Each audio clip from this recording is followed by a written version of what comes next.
With Power Rangers Ninja Storm coming to an end, the Disney era of Power Rangers was ready to continue with their momentum. But how would they do it?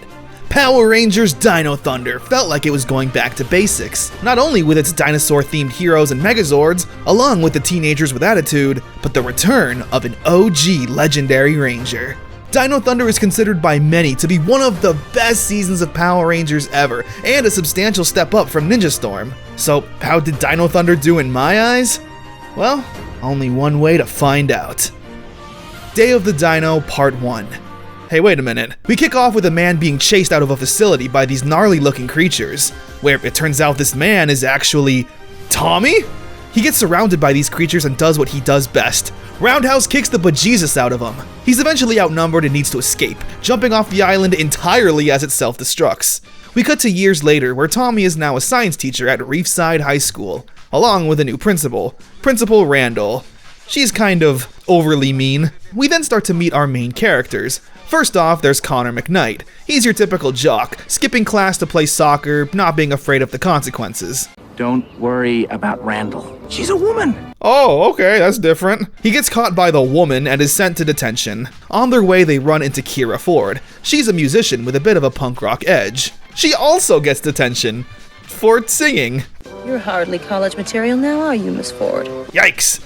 And lastly, we have Ethan James, a tech nerd who hacks the sprinkler system. He sets it off and gets caught. Principal Randall puts Tommy in charge of detention, and they all go on a field trip to the dinosaur museum. He sends the teens off on a side quest to find anything prehistoric to get them out of detention. Tommy notices a sign on the museum that says under new management of Anton Mercer. But before he can even think about that, a dinosaur, yes, a literal dinosaur shows up, and Tommy roundhouse kicks it in the face. Which is pretty cool. I mean, he's taken the dinosaur head on, so I guess it takes more than this to scare him. He drives away Jurassic Park style until the T-Rex hits its head on an overpass, revealing that it's actually a robot. Meanwhile, the teens are bonding. Dude, you know this isn't computer club, right? Well, what do you do in your spare time? I go out with girls.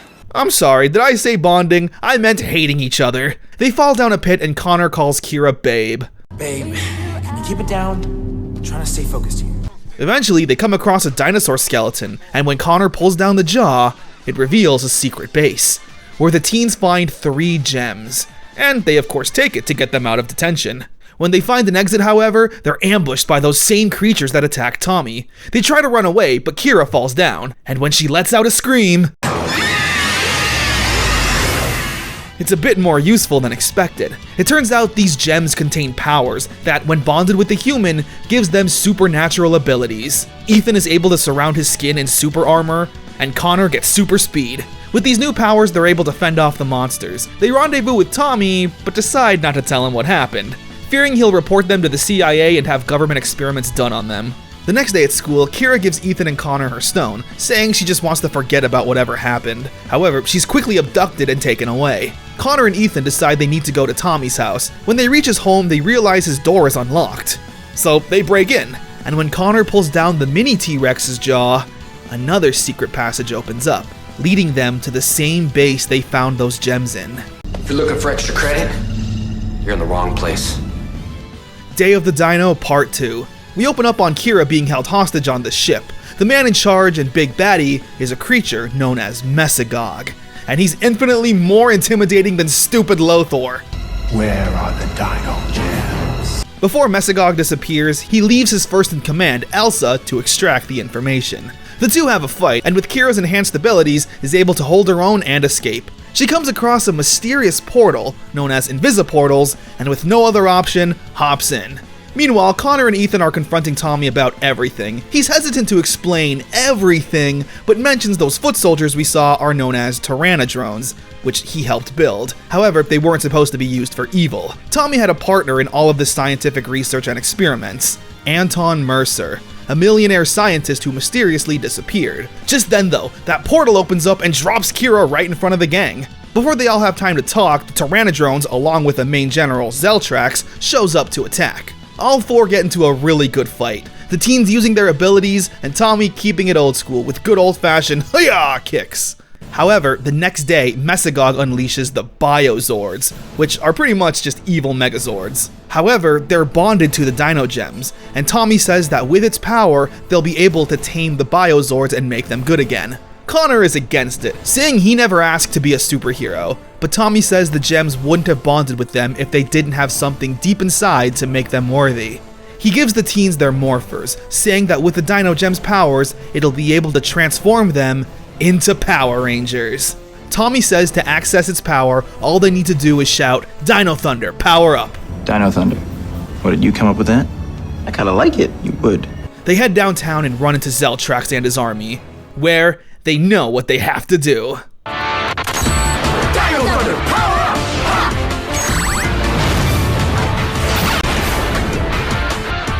The gang morphs into the Dino Thunder Rangers. Along with their new weapons, they lay the smackdown on the Tyrannodrones. Connor's Tyranno Staff, Ethan's Tricera Shield, and Kira's Terra Grips.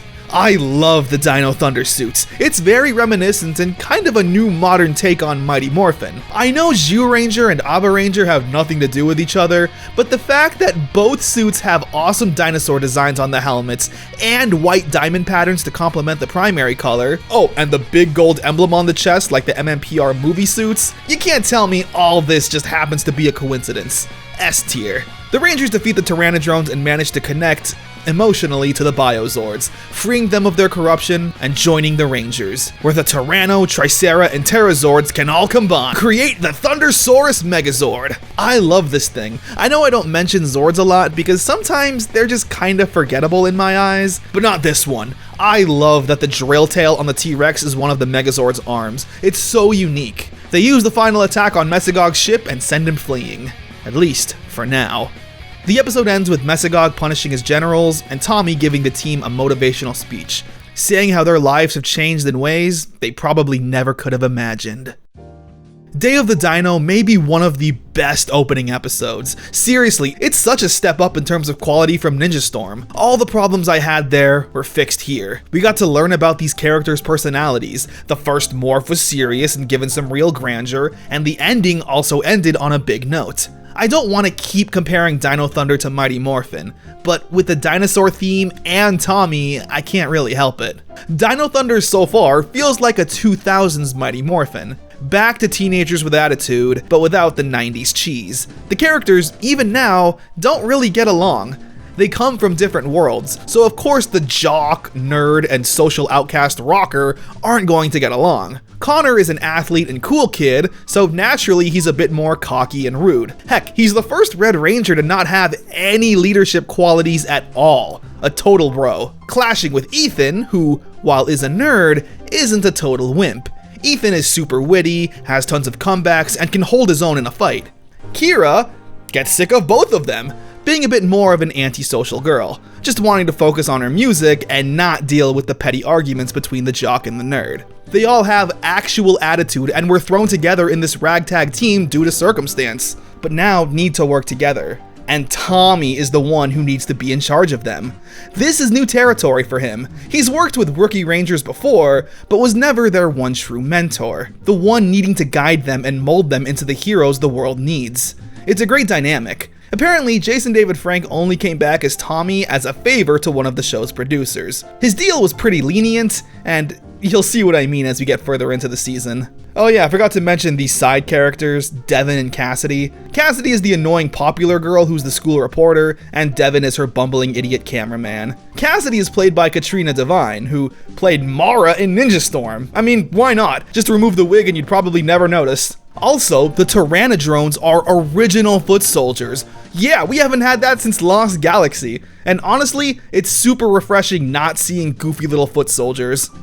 Also, hey, how about that Dino Thunder theme? Who was cooking this 5-star meal? Anyway, yeah, if you couldn't tell, Dino Thunder is off to probably a perfect start. Let's see where we go next. Wave goodbye. We get introduced to a new hangout location and character, Haley Cyberspace. Think of it as the new Ernie's, along with the titular Haley. She's great, everyone loves her, even managing to hook up Connor with some soccer tryouts to go pro. Also, there's a new kid named Trent. Hello, Trent. Meanwhile, Tommy takes Ethan to these dinosaur eggs, saying that when they hatch, they'll be able to ride them. Wait, don't tell me! It's the motorcycle episode, right? Well, we'll get there. Before they get too far, they're jumped by the Pteranodrones. They put up a good fight, but call Connor and Kira for help, Connor being more hesitant since it'll pull him away from the tryouts. However, he decides to show up and help. They beat up the bad guys, and when Connor comes back, he's too late, failing the tryouts for leaving early. This causes him to reconsider this Power Ranger thing altogether, since being a soccer player is all he's ever dreamed of since he was a kid. It's a good character struggle. Being a hero and saving the world is obviously important, but again, Connor never asked for this. He decides he's going to give up being a ranger and actually feeling bad about it. However, when a monster attacks, he says this will be his last fight. Those eggs that Tommy and Ethan found also hatched, revealing the Raptor Riders. And no, they're not motorcycles. Alright, didn't see that coming. Connor saves a little girl that he played soccer with earlier. Good stop. Important plot point! The Rangers destroy the monster and we learn how Mesogog makes them grow. Evil Rain. They summon the Megazord and destroy the monster again, with that little girl running up to give Connor a hug. This moment makes him rethink quitting the team, deciding to stay the Red Ranger. It wasn't easy and he's clearly beat up about it, but he knows deep down this is what he needs to do. A really good episode. Connor finally doing something to prove he's worthy of being the Red Ranger. Legacy of Power. The episode starts off mentioning how this is the 500th episode of Power Rangers. Alright! The last episode ended with Tommy being kidnapped and held prisoner on Mesogog's ship. When the Rangers fail to see him all day, they go to the headquarters to look for clues, where they accidentally trigger a video diary of Tommy's life. What, his paleontology work? Boring! My history as a Power Ranger. Oh, never mind. A history of... Wait, what?!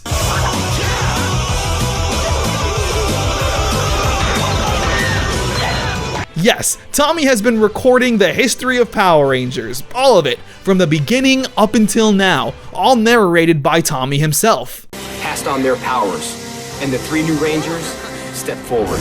It's really cool, honestly. Mind you, it's very abridged. It doesn't really go into that much detail, just the basics. But it's so amazing seeing the old footage along with the music. We were given the powers of Turbo and took her head on, with a little help. The video is occasionally broken up by Haley. Wait, yeah, apparently she met Tommy in college and knows all about his Ranger adventures. She also helped create the Dino Thunder morphers. She's trying to locate Tommy, so in the meantime, she's literally like, hey, sit down and watch this and learn about your heritage. It's like putting an iPad in front of a kid to shut them up. Once Tommy exits the picture, the recaps become very basic. It's like, here's the Lightspeed Rangers. They existed. I like when they reach Time Force, they formulate a plan to see if they can reach out to them and go back in time to the point where Tommy was kidnapped. They're also shocked to see Rangers from the future. Man, wouldn't that be cool if these teens got to see Rangers from the future? Eventually, Connor gets an idea. Try typing in Ninja Storm. Alright, so remember the end of Ninja Storm when I mentioned those Echo Fighters of the main characters? Well, apparently, Connor's actor played one of them. My twin brother went to this super secret ninja school. That's pretty funny. Power Rangers are real! Oh my god, and they kept in that line of Power Rangers are real. However, the writers this time around seem to have a funny jab back at that line. Whoa, ninjas are real! I knew it! This season is so good, I love it. The episode ends with Haley finding Tommy's location. Legacy of Power is a fun episode. Just seeing the basic recap, hearing the music, and everything is loads of fun. They didn't have to do anything for the 500th episode, so I'm glad they went that extra mile. Back in Black. Before the Rangers go and rescue Tommy, Haley gives them a gift. The Raptor Cycles! I knew they'd be showing up! They test out their new motorcycles by having an epic slow-mo fight with the Pteranodrones and Zeltrax, complete with slow-motion explosions. Apparently Tommy is in possession of a crystal surrounding a Dino Gem, but Mesogog can't break it open. The Rangers manage to make it aboard the ship and free Tommy grabbing a hold of the crystal before leaving. Back at Reefside, Zeltrax shoots a beam at Tommy and he uses the crystal to deflect it, seemingly vaporizing Tommy. But nope, it was all a trick. The Dino Gem broke free and bonded with Tommy, granting him the power of invisibility. Not only that, but he also has his own morpher handy, and Tommy does what he does best. Dino Thunder! Power up!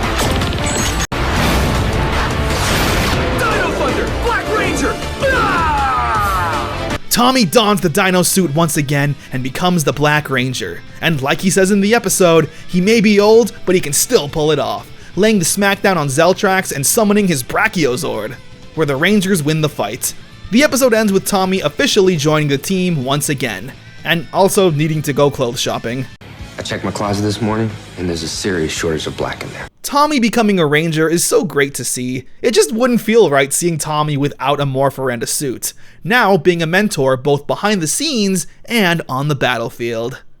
Diva in distress. There's a pop star coming to town, Kylie Styles, that everyone's excited to see. Everyone but Kira, considering they were once friends and in a band together. That is until Kylie became more mainstream and vain, worrying about her image and what would be popular. Trent is also here, drawing anime. What a guy. The fun is broken up though when Anton Mercer walks into the cyber cafe. Yeah, the same Anton Mercer that was believed to be dead. He's also Trent's dad. There's a lot to take in here. Tommy tries to reconnect with Anton and figure out what's up, but Anton's acting weird. Meanwhile, Connor and Kira show up to his signing with Kylie. Kira mentions that she's Kira and the two kind of reconnect. During this though, a monster shows up and zaps away people's youth and makes them old. And when it happens to Kylie, she's absolutely heartbroken, since her image is everything. The rest of the episode is Kira trying to make her stop being such a vain diva and get back to her roots. They defeat the monster and naturally Kylie becomes cool again, singing a song with Kira.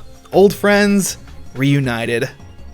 Game on. So Ethan is playing a video game and looking for a secret item. He spends all day in the cyber cafe playing the game and even hacking it at one point, staying past closing time. You're a nerd, do you not have a computer at home? Anyway, Mesagog sends down a monster that traps Ethan inside the game world, and he ends up doing battles with these goofy creatures known as Triptoids. Now, pause the episode. I immediately thought, these must be the foot soldiers from Abba Ranger. And after a quick Google search, yep, that's them alright. Connor eventually shows up and knocks the computer silly, freeing Ethan, but also releasing the Triptoids. They defeat the bad guys and that's about it. The episode mainly acted as a reason to introduce another set of foot soldiers. Since the Tyrannodrones are US creations, that means they have to keep filming new fight scenes, which naturally is going to start costing a lot of money. Golden Boy. After yet another failed attack on the Rangers, Zeltrax and Elsa get desperate. Zeltrax decides to step into a device that will boost his power. However, it instead ends up cloning him, I guess, birthing out the son of Zeltrax?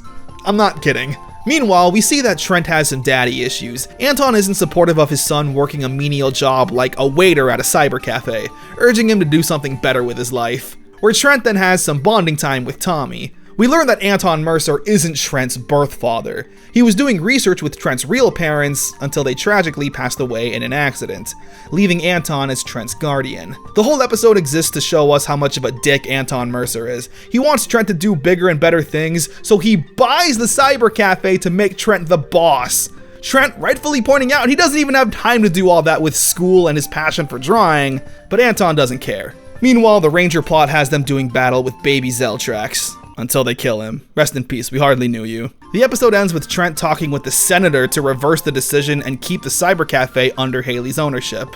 When back at the house though, Trent finds one of those invisiportals in his dad's office that transports him to the cafe. Beneath the surface, Elsa says she has a brilliant yet subtle plan. We see that Tommy is taking his class out on a field trip to a dig site, where Principal Randall shows up after not being seen in a while and asks to join. While at the dig site, the Rangers come across a dinosaur egg that Principal Randall takes a liking to. However, just then, the class is attacked by Tyrannodrones.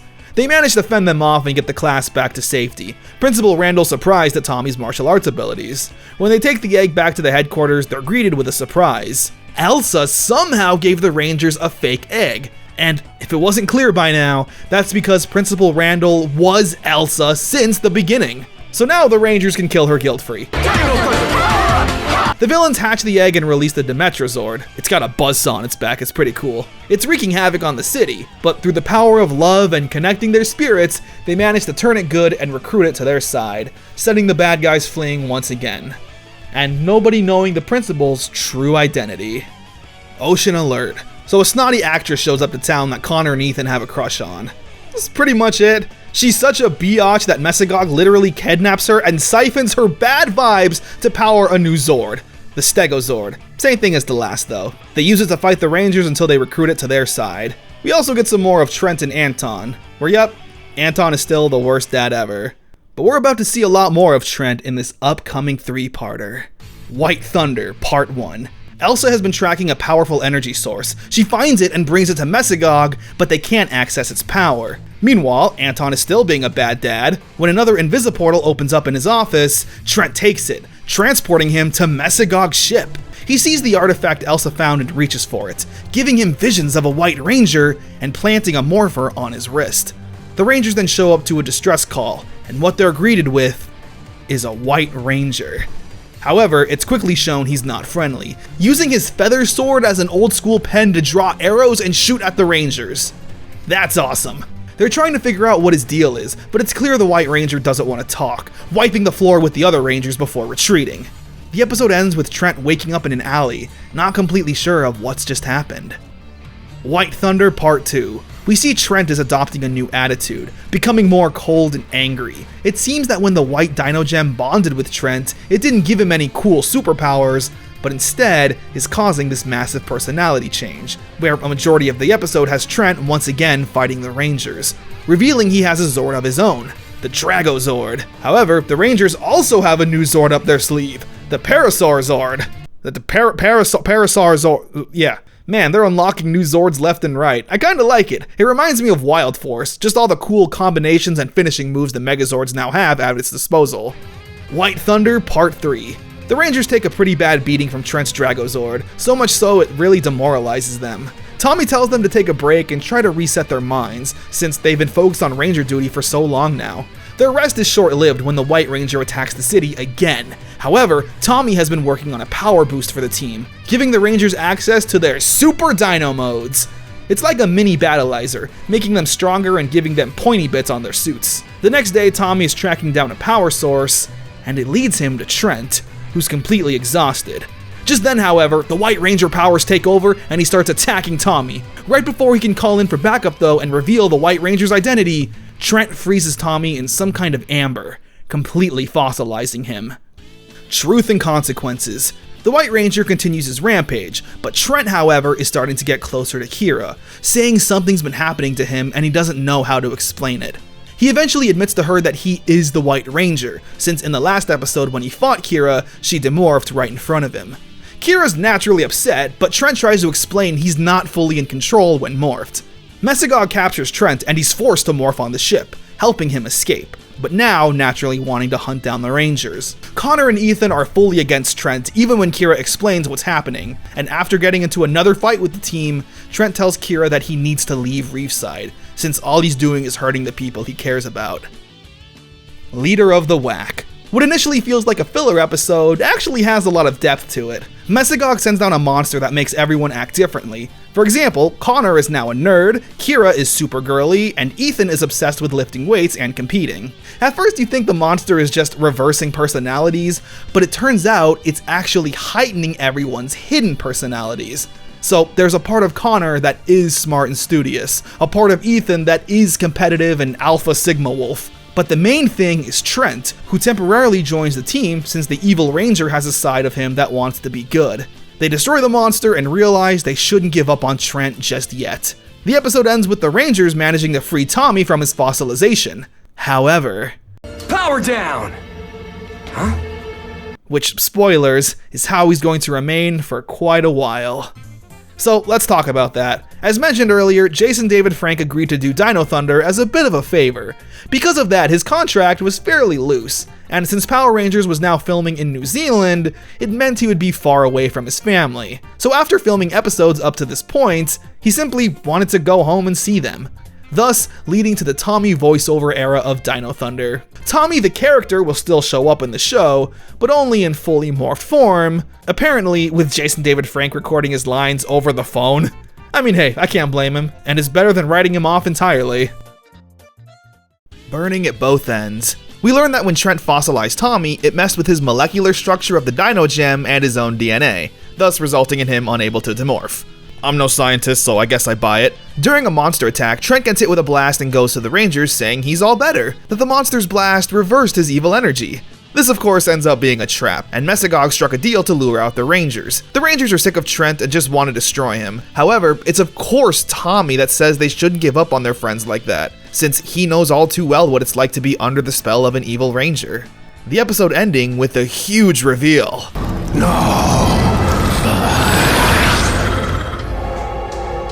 Anton Mercer is Mesogog, the missing bone. So it turns out Trent did get some new civilian powers, invisibility. Him and Principal Randall have a talk about Trent joining an extracurricular team, low-key hinting that he should join Mesogog's side. Meanwhile, Anton Mercer becomes the school's new science teacher. Anton takes the class on a field trip to the dinosaur museum. How many field trips does school get to go on? During it, however, Kira gets kidnapped and brainwashed, using her to go to the headquarters and steal an ancient bone Tommy has. Eventually, she breaks free from the spell and they defeat the monster. The episode ends with Anton seemingly struggling, saying he doesn't want Mesogog to take over. He's working on an antidote, but Mesogog's influence is too strong, slowly taking over in this really horrifying sequence. Like, damn, could you imagine if Mesogog just looked like this? Bully for Ethan. So there's this really bad soccer player that's giving Ethan a hard time. What's great though is that Ethan doesn't back down, even for a second. He stands up to the bully and even roasts him a bit. And I kick the ball where I want to kick it. Obviously everywhere except the net. He challenges Ethan to a fight, which he gladly accepts. This whole time though, we see the bully messing with Ethan, and Connor is right there, apparently being on the soccer team together and even friends. So why is he not being like, bro, that's not cool? He just stands there like an idiot. Meanwhile, Trent is challenging Zeltrax to be second in command. So yeah, a monster shows up and the Rangers gotta fight it. Ethan, however, decides not to fight the bully, but instead uses technology to help him get better at soccer. I guess this impresses the bully and he no longer wants to beat up Ethan. I don't know, I'm not really a fan of this. Maybe Ethan should have just beaten him up. Or heck, maybe Connor should have stepped in and talked to his buddy. That's a better moral, don't you think? If you're friends with a dickhead, maybe step in and make them stop. Lost and found in translation. The gang are watching TV. Yes, this is the whole plot point. When Ethan's flipping through the channels though, he comes across an interesting show.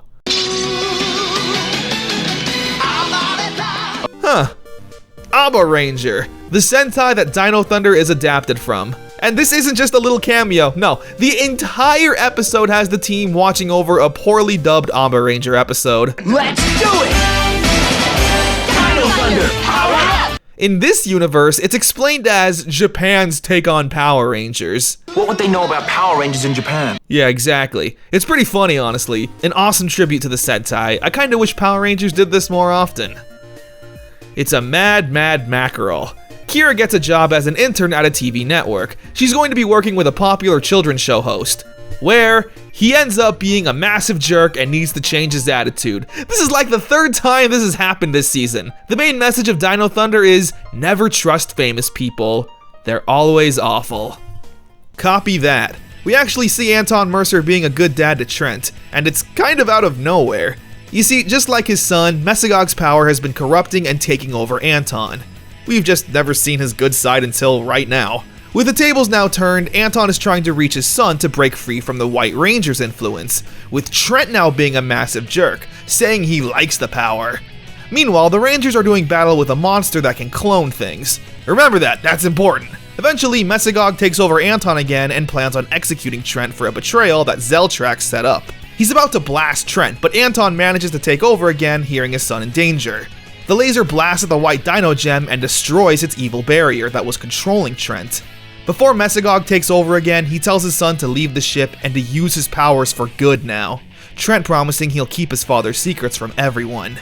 During a fight between Tommy and Zeltrax, Trent shows up and saves Tommy, solidifying himself as a good guy, for real this time. The Rangers destroy the monster, but the villains get a hold of its copy gun. You see? Very important. The episode ends with Trent joining the team with a very hesitant Connor and Ethan, and Zeltrax using that cloning weapon to make an evil White Ranger. Man, now we can finally talk about Trent, since he's officially a Ranger and on the team. I like Trent. It's been a while since we've had an evil Ranger. Unlike Tommy and Mighty Morphin though, we got to see a bit of a struggle. He wasn't just a puppet for Mesogog. He'd come to his senses sometimes and try to fight back, even leaving town to do the right thing.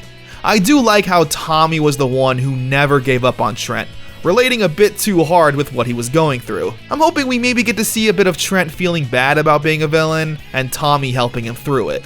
The White Ranger suit itself, though, is mwah, it is so perfect. It screams Evil Ranger. It's got a lot of jagged and pointy edges, the visor is a blood red, which I think is a first in the series, and it looks like it's always frowning. Accompanied with the shield and feather sword, it's seriously one of the coolest and most striking Ranger suits to ever exist. Triassic Triumph. The Rangers quickly come to the realization of an evil White Ranger, which they're not too stoked about. So Tommy takes Trent on a mission while the Rangers need to fight a monster. It's also a clone of the White Ranger, but more deformed and monstrous. Tommy and Trent come across what they're looking for, but Trent needs to use his Ranger energy to unlock it. But just then, Connor starts to sense this new power, so he goes to Tommy and Trent, revealing the Shield of Triumph. It requires all the Rangers' energy sources to power it, so after Kira and Ethan give up their powers momentarily for the shield, Connor makes sure it doesn't go to waste. Wow! Turning him into the Triassic Ranger. It's not exactly a battleizer mode, but it's a cool power-up nonetheless. The gold trim and blue details really complement the suit. The shield then grows a sword, and Connor uses it to destroy the monster. A Star is Torn. Kira gets the opportunity to record a song with a big record studio. However, when she hears her song, it's been remixed like crazy, sounding like absolute garbage. Not only that, but they're trying to change her look. Kids think she's cool though and want her autograph. So now Kira's torn. Does she sell out for the fame and fortune, similar to Kylie Styles, or does she stay true to herself? Also, Ethan's been on a dating website trying to look for a GF. My man. Well, before we can find out what's going on with anybody, a monster attacks and the Rangers gotta deal with it. Meanwhile, Tommy's doing battle with Zeltrax. A pretty serious one too, considering it's Zeltrax's final fight. Yeah, during this battle, Tommy manages to destroy Zeltrax. Which I guess now is a good time to mention since I kinda forgot. But Zeltrax is actually someone named Smitty, an old science partner of Tommy's. He was also tragically killed, but Mesagog found his body and rebuilt him into this cyborg warrior. So yeah, pretty tragic backstory. He's dead now. And Kira of course chooses not to sell out, staying true to herself and her music. And to be fair, Emma Lahana, Kira's actress, does have real talent, so the song she sings actually sounds like a song. True love will never fade. When it's real, you can feel it. Oh yeah, and Ethan gets to meet his mysterious woman from the dating site, which turns out to be Cassidy. Well, Tinder would have made this a whole lot easier. A Ranger exclusive. After a random fight with the villains, Ethan is in a rush to leave. And that's because it turns out he has a date with Cassidy. Oh, we're actually going through with this. I thought it was just a funny throwaway gag. They're not technically dating, just hanging out and seeing where it goes. Ethan saying that Cassidy's actually not a horrible person when you get to know her, and urges Kira to try and get along with her. Since Kira interns at a TV station, she manages to get Cassidy a reporting gig. A monster then attacks town, and we finally get to see Trent's morphing sequence. White Ranger, Dino Power.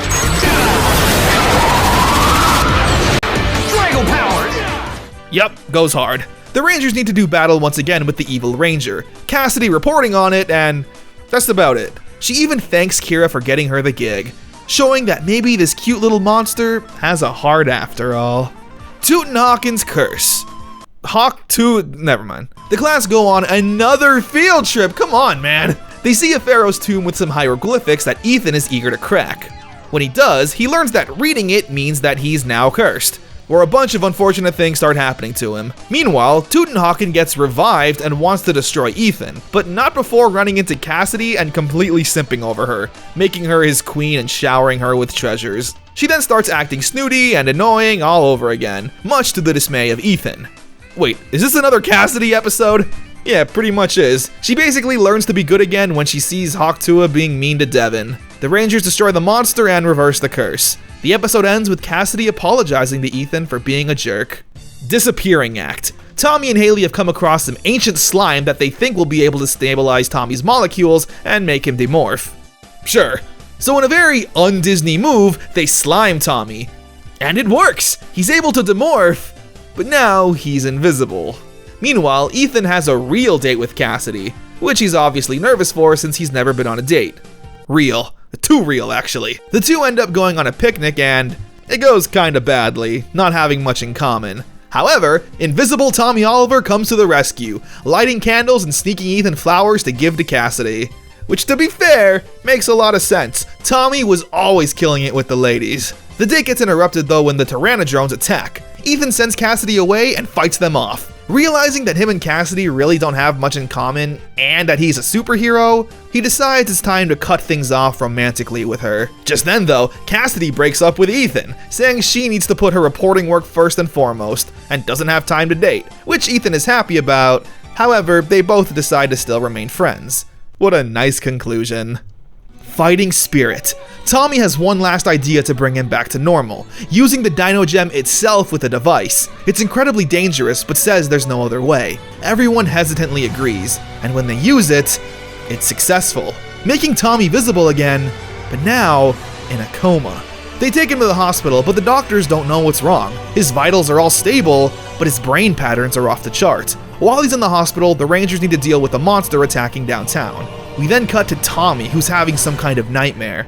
We're now set in his mind, where he meets a familiar face. Zeo Ranger 5. Don't tell me you've forgotten already. Zeo Ranger 5 challenges Tommy to a fight, saying if he doesn't fight back, then he'll just be destroyed. And with Tommy's Dino Gem being destroyed in the revival process, he's forced to do this unmorphed. The fight is incredible. Seriously, this is top tier fight choreography. Tommy eventually wins the fight, but before he can process what's just happened, he's teleported to a bright white forest. Finally cut that hair, huh, Tommy? White Ranger, but your powers were destroyed. Where he once again needs to fight an icon of his past. It's not clear why this is happening, but with his life on the line, Tommy doesn't have much time to question anything. Instead, just showing his Ranger forms who truly was the power behind the Power Ranger. Meanwhile, the Dino Thunder Rangers are struggling in their fight. The monster was able to fry their morphers, and now they can't morph. However, when they're in the hospital with Tommy and see on the TV that the monster has returned... You guys can stay here and watch this, but I can't. Hold up. We're going with you. You don't stand a chance without your powers. That wouldn't stop Dr. O. True heroes at their core, even without their powers, they fight back against the evil. After Tommy manages to defeat the White Ranger, well, I think you can guess what happens next.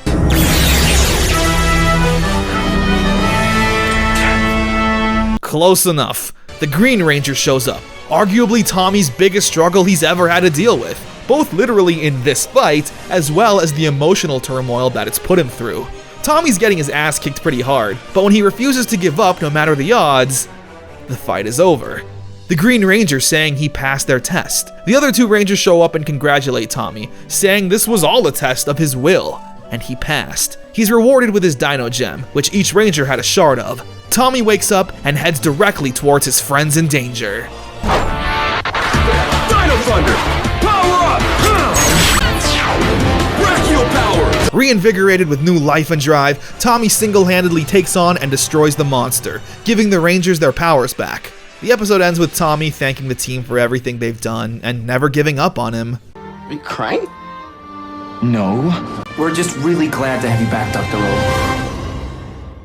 Man, this is such a good episode. Amazing fights, great fan service, and yet again, another serious and dramatic storyline. My one and only teeny tiny critique, however, is that I wish we saw Tommy losing a bit of hope in previous episodes.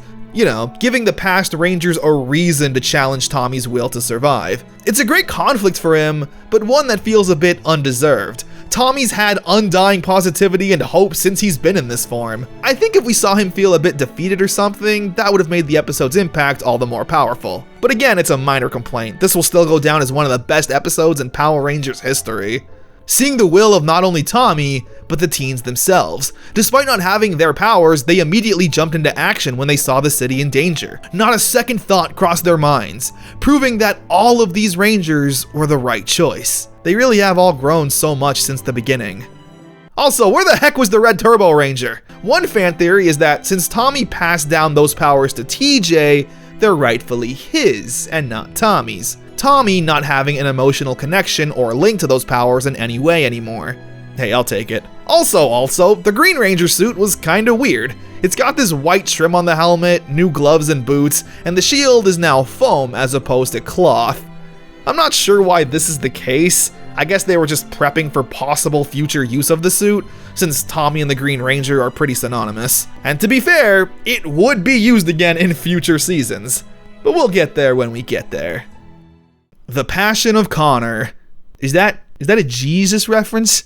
So Connor has a crush on this pretty girl, Krista. However, she's all deep and into activism and stuff. There's an old tree that Principal Randall wants to tear down to put in a parking lot. So Connor fakes that he cares about the tree to get closer to Krista. She finds out pretty quickly it's all an act and tells him to go away. However, when a machine malfunctions and almost crushes her, Connor comes to the rescue. This has Krista questioning who the real Connor is. Is he a cocky, selfish jerk, or actually a nice guy? It turns out this tree is pretty important, containing the literal Fountain of Youth, which Zeltrax manages to come by. Yeah, he actually survived the fight with Tommy, but is now also working against Mesogog, since he hates being his whipping boy, giving Zeltrax a new powerful upgrade. Meanwhile, Connor's losing confidence in himself. He admires that Krista is so dedicated to her cause, thinking that he doesn't have anything like that he would fight for. But Tommy gives him some motivational words. Later that day, Zeltrax kidnaps Krista to lure out Connor, and when he sees her life in danger, Connor's fiery passion grows into something more, a Battleizer morpher. Super firepower! Oh yeah! Here we go, now that's much more toyetic. The Battleizer armor is pretty cool. Its design is as subtle as you can really be with this stuff. Cool armor and gauntlets. Again, no rollerblades, so I consider it a win. And the Battleizer now allows him to stretch his limbs like Luffy. Oh yeah, and of course there's a big gun. He destroys the monster and gets a chance to show Krista that he's more than just an arrogant jock. Isn't it lovely? There's a volcano that existed in Reefside many years ago, so Mesogog decides to bring back a monster that can make it erupt and destroy everyone. Dino Thunder, power up! That's pretty much it. Doesn't work. The rest of the plot has Ethan taking part in a video game competition. This game looks like trash. Strange relations. The evil White Ranger powers are fading, since, as Elsa explains, the morphing grid can't handle two of the same Ranger. Oh wow, I totally forgot about that rule. It's nice to see them carry it over. All while good guy Anton Mercer is trying to fight off Mesogog's influence.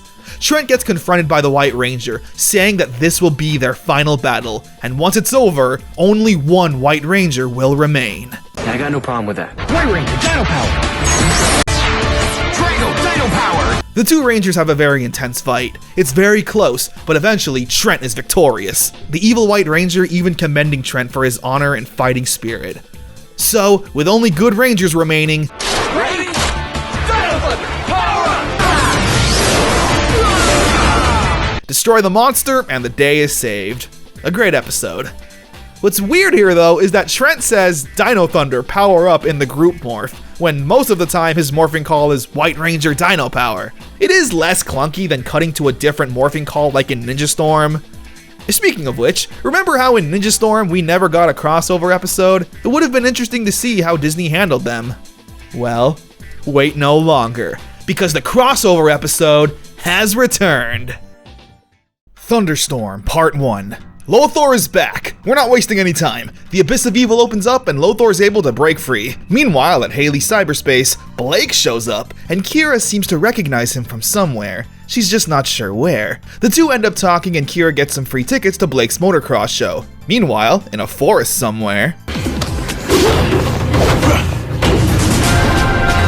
Shane, Tori, and Dustin are training the next generation of ninjas. As we expected, completely whooping their butts. We also get to see Cam hanging out with Capri and Cassidy, or I'm sorry, Mara. The former Wind Rangers then have a meeting with the Sensei, and he informs them that Lothor has returned. Luckily though, Cam has apparently been able to create new morphers and tapped back into the morphing grid for such an occasion. But when the three try to morph, it ends up being a trap. Sensei actually being Lothor in disguise, and the morphers brainwashing the Wind Rangers, making them Lothor's pawns. His first order of business is to show up at the Wind Ninja Academy, along with a fun little reunion with his idiot nieces. And when Shane, Tori, and Dustin come, Ninja Storm! Ranger Force! Let's get him! they morph and start wreaking havoc. It's bittersweet seeing the Wind Rangers morph again. Yeah, we love to see it, but they're kind of causing mass destruction. Once again capturing the Wind Ninja students as their prisoners, with Mara and Capri managing to convince Lothor to let them fight by his side, which he agrees to, despite already being betrayed by them last season. It's good to see Lothor is still an idiot. The Dino Rangers are watching Blake's motocross show and getting to know each other. Just then though, Haley and Tommy get a strong energy reading. Almost Ranger-like energy. So the teens get called away to check it out. When they arrive, however, they're greeted by the Wind Rangers. This meeting of teams though isn't exactly a happy one, where the two teams immediately start fighting, the Dino Rangers getting whooped pretty bad, and Tommy is worried how they'll be able to deal with this. The episode ends with Elsa striking a deal with Lothor, combining their evil teams to stop the Dino Rangers. Thunderstorm Part 2. Cam isn't able to locate his father, so he goes to inform Hunter and Blake that the Wind Rangers have now gone evil. They don't fully believe him, but hesitantly agree to help. In order to do so, the three of them need to go into the Abyss of Evil to find Lothor's amulet to regain their powers. Once inside, they're greeted by Zergain and some monsters who are guarding it.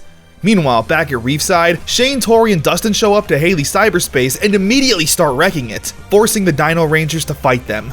They agree to meet up in the forest where, as promised, get into a fight. The human versus human fight choreography is still so top tier. They go all out, even getting to use their civilian powers to even the playing field. Eventually, Cam, Hunter, and Blake show up, Kira finally recognizing Blake as the Navy Thunder Ranger. At least someone was paying attention to Tommy's video. However, they're there to side with their friends. Cam gives his friends new power discs, but when they put it on and try to morph, it reverses the spell, bringing the Wind Rangers back to their senses. And with everyone now on the same page, they lure out Lothor and Mesogog's forces. Let's be careful, but let's get it done. The Rangers morph, with probably the most callouts the series has ever seen. Dino Thunder, Power Up, White Ranger, Dino Power, Ninja Storm, Ranger Form, Thunderstorm, Ranger Form, Samurai Storm, Ranger Form, complete with a roll call and that stupid meme picture from 2009.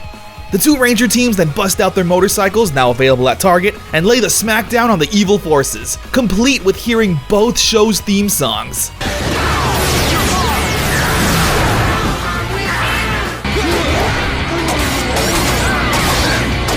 This is great, and honestly a staple in a Power Rangers crossover episode. If I don't hear the theme songs at any point, I consider it a failure. Forever Red being the exception. The two Red Rangers then access their battleizers and destroy the evil forces. Mara and Capri of course still being good, managing to free the Wind Ninja students while Lothor was taking a nap. Once again, idiot. Much like myself, Mesogog is sick of Lothor and just beats the tar out of him, until eventually sucking the life out of him entirely and putting him in a jar. You do you, Mesogog. The episode ends with everyone being friends and watching Blake's dirt bike race. We also get a fun little scene between Cassidy and Mara. They pass each other and mention how pretty the other one was. But I am so much prettier. Concluding the episode. Thunderstorm was a great crossover, mainly because it's the first time the two teams of Rangers actually had to fight each other. To my very minimal Sentai knowledge, that seems to be the norm with those crossover episodes. The two Sentai teams fighting over a misunderstanding or brainwashing until needing to work together. The evil Wind Rangers were great. Tommy has seen more evil Rangers this season than he has in his entire life. The Wind Rangers being ninja masters explains why they were able to overpower and outskill the Dino Rangers. The worst thing you could do in a crossover is make one team look weak, but here everyone looks strong. With crossover episodes, I'm a pretty easy person to please. I'm willing to look past any kind of contrivance or loose plot points that bring the teams together, in service of just fan service. Why did Lothor just come back like that? I don't know, and I don't really care. I honestly just want to see the Rangers team up and interact with each other, fight the bad guys, hear the music, see the morphs, etc. I really wish I could show the morph itself since it's so cool, but YouTube copyright would obliterate me, so just search it out on YouTube. Also, since it was mentioned a lot in my last video, Pua Magasiva, the actor who played Shane, passed away in 2019. The reason I didn't mention it in my Ninja Storm video was because it had a lot of controversy surrounding it, including domestic issues, and these videos aren't really meant to be much of a downer when reality hits. Like, I did mention Jason David Frank and Tui Trang passing away, I mentioned David Yost's bullying for being gay, but JDF and Tui Trang were tragically taken away, but are still remembered fondly, and David Yost's relationship with the series seemed to have a happy ending. It's the same reason I didn't mention Ricardo Medina Jr., or Cole's actor from Wild Force, where in real life he pulled out a samurai sword and took the life of his roommate. Like, where am I supposed to put that in the video? So here you go, it's all here now. Anyway, yeah, fantastic crossover episode. You see how weird this transitions? I trust Disney from here on out and can't wait to see all the other seasons' crossovers.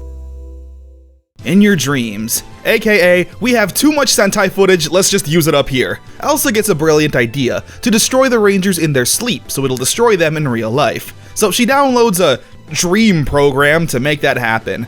We then cut to Tommy, Connor, Kira, and Ethan all having different nightmares that are a bit silly. These are all seemingly Sentai plots that wouldn't fit with Dino Thunder's more serious tone. Kira's been stressed out about her lizard homework, so her nightmare has a lizard monster that falls in love with her. Connor has to do Christmas shopping with his mom, so he ends up fighting a Christmas monster. Ethan is doing Project on Monkeys, and he needs to fight a monkey monster that loves dancing. The whole episode is just 4 different fight scenes with 4 different Megazord fights. Fight, fight, fight, fight, what is this, Megaforce?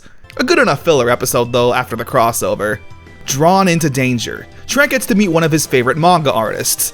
Alright, it's technically a graphic novel artist, but Trent gives off anime princess vibes, so it's a manga artist. Trent mentions how he wants to create his own graphic novel one day, but his dad is against it. The artist giving some motivational words. However, Principal Randall shows up and gifts the artist a pen.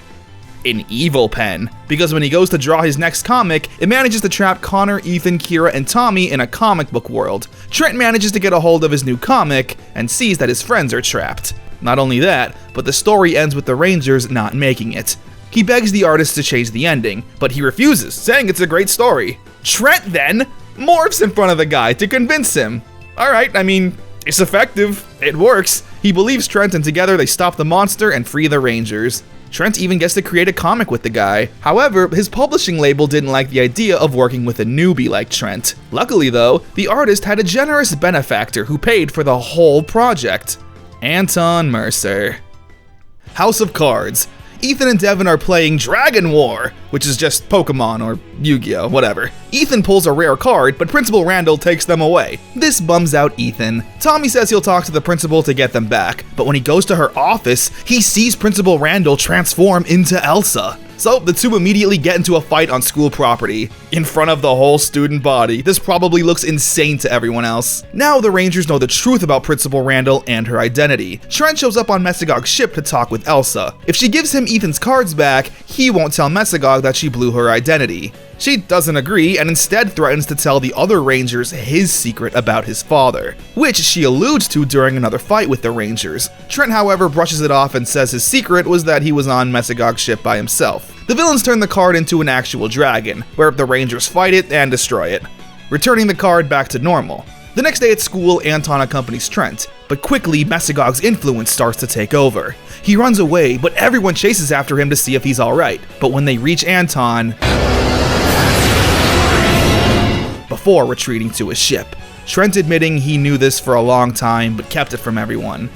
A test of trust. The Rangers are discussing Trent, talking about if they can even trust him anymore. They do this all via flashbacks. Yep, it's a clip show episode. A bit of an odd choice for one. It's kind of a serious topic. Trent lied to his team about the main villain's identity, but he did it for a reason we could all understand. I thought we'd get some kind of deep talk or something, but nope. Just clip shows. Towards the end of the episode, a monster attacks town, and Trent naturally offers to help, wanting to prove to his friends that he is trustworthy. Everyone is willing to trust Trent, except Connor, who asks if he's really going to be okay with possibly losing his father if it means destroying Mesagog. Trent saying Mesagog needs to be stopped, no matter what. This leads us to the 2-part finale of Power Rangers Dino Thunder.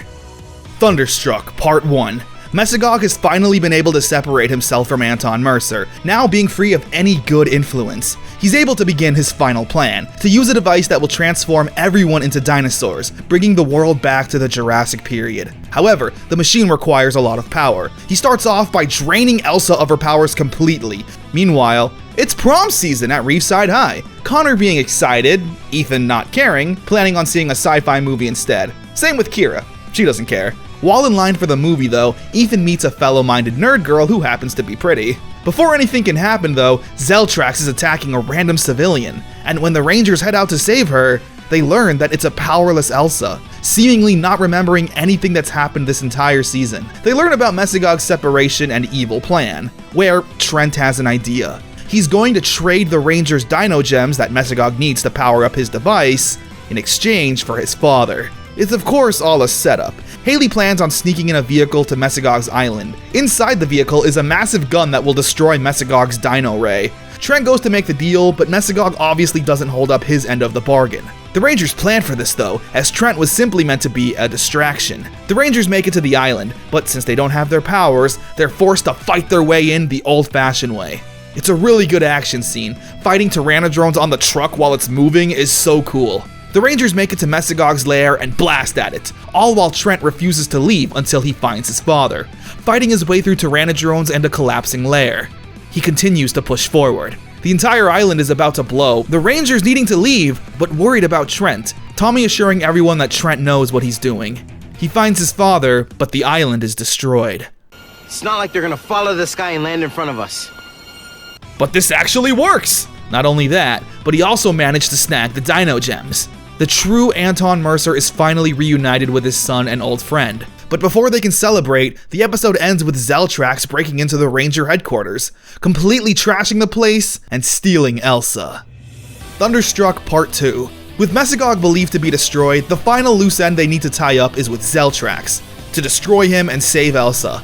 A very intense final battle takes place, Zeltrax having his own Megazord and the Rangers needing to summon all of their Zords to fight back.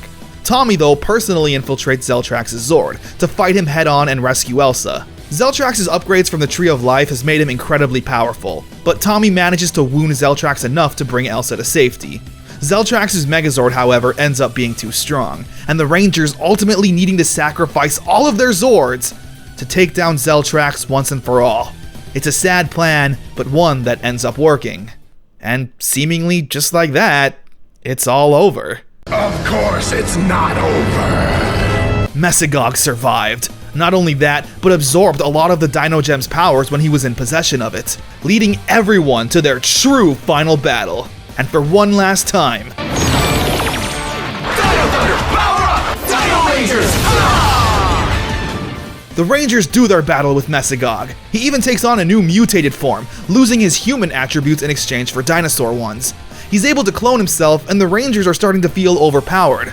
Realizing the only way to stop Mesogog once and for all is to combine all of their Dino Gems energy into a final strike, summoning a T-Rex that eats Mesogog, being destroyed by the very dinosaurs he wanted to rule over.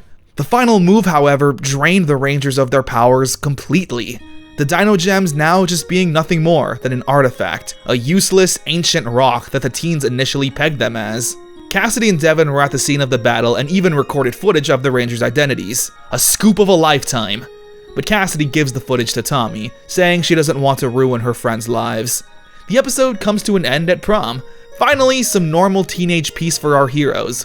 Connor goes out with Krista, Ethan goes out with the nerdy girl, and Kira gets to sing a song in front of the whole school, accompanied with footage of our Rangers' journey. A fun stroll down memory lane. And with that, Power Rangers Dino Thunder comes to an end.